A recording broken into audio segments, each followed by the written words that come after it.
I am pleased to have with us Brian Riley.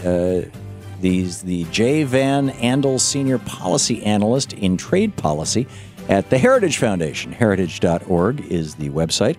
And Brian, welcome to the program. Well, it's good to be here, although I'm hungry after listening to that last segment. I want to run across the street and get some Ben & Jerry's ice cream.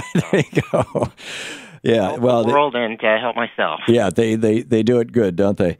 I read a commentary by Jim DeMint and Ed Fulner at the Heritage's website, Heritage Foundation's website, I believe it was, about the Trans-Pacific Partnership, actually about the Trade Promotion Authority, Fast Track.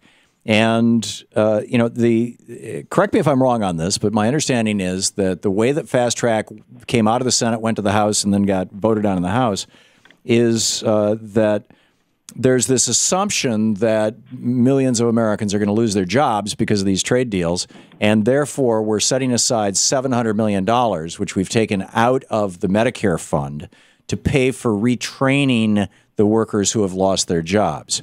And so, and that you guys are opposed to that. And one, I wanted to figure out why you're opposed to it. And number two, why would you support a trade deal that we're going to have to allocate $700 million to cover the cost of retraining people because they're going to lose? Why would anybody support a trade deal that's going to cause the loss of more American jobs?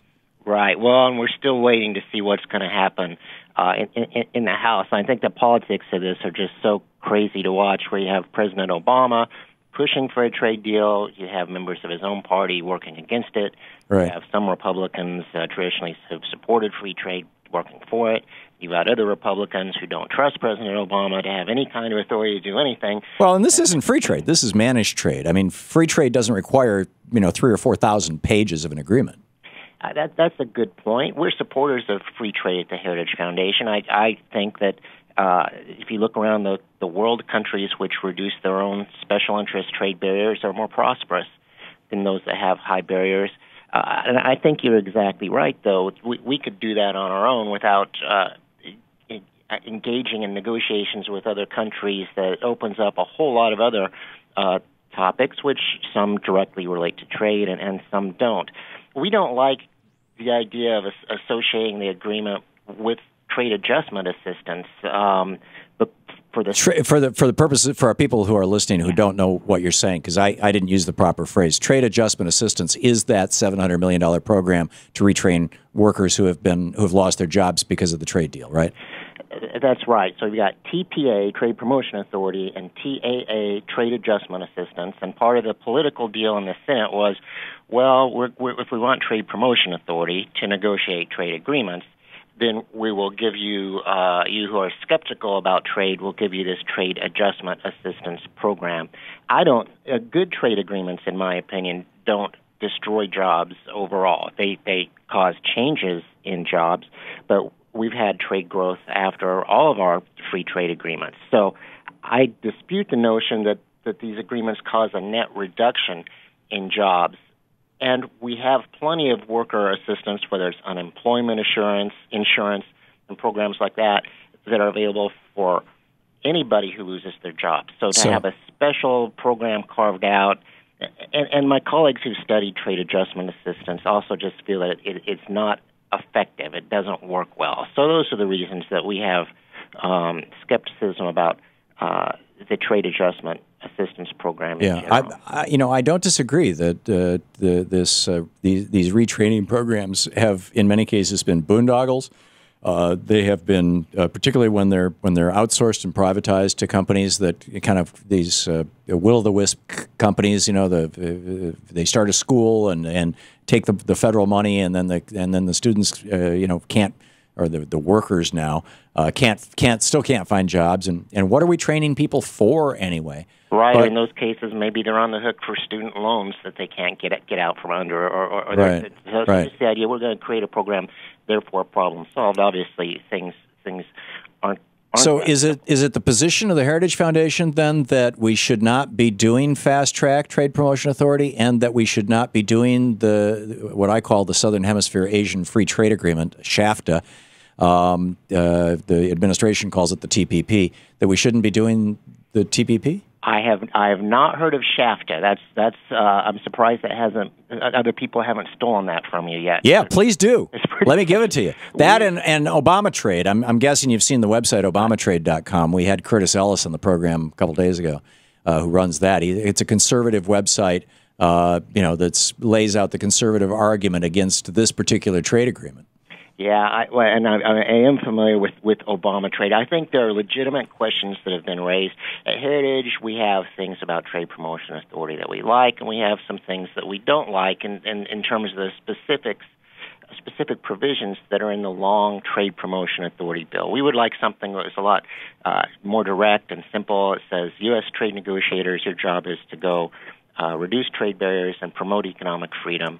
And the TPA bill, the Trade Promotion Authority, opens up doors to a whole lot of other areas.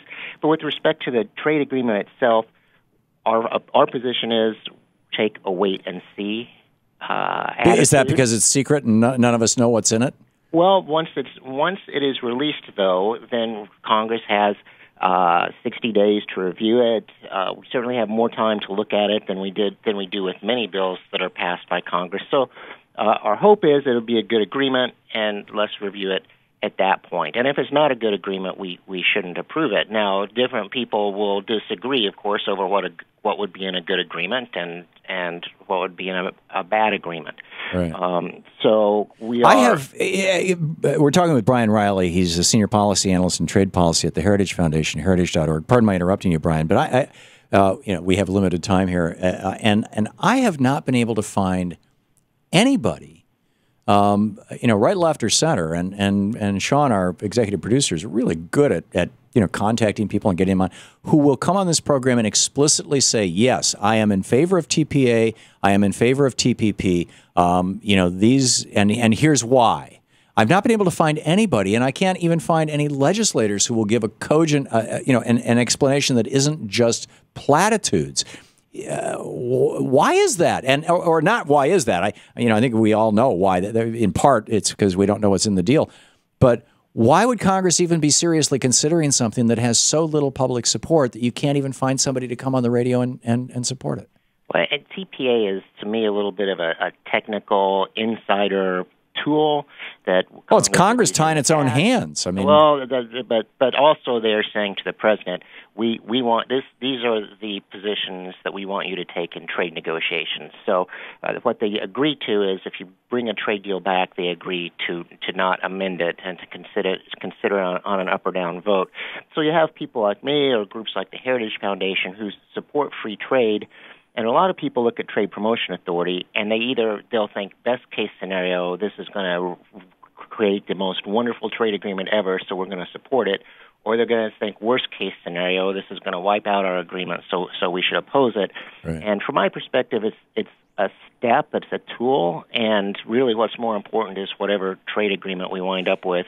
Isn't it also because it lasts, the Trade Promotion Authority, the fast track, because it lasts for 6 years, and the Constitution says that the House rules can only, and Senate rules can only last for 2 years for one Congress? Well, that's another point to me that makes this a little bit of a... It's a constitutional issue, isn't it? Because the Congress can change the rules at any time, and even in the Trade Promotion Authority legislation, they say, "Hey, look, these are the rules today, but we agree we can change them at any time." I see. So that's yeah, because we had a good conversation with Bruce Fine about that, the former Undersecretary of the Treasury in the Reagan administration, yesterday. Brian Riley, the J. Van Andel Senior Policy Analyst in Trade Policy at the Heritage Foundation, heritage.org. Brian, I appreciate your coming on the program. Thank you. I'm getting some ice cream. Good talking to you. Say, yeah, get some ice cream. There you go.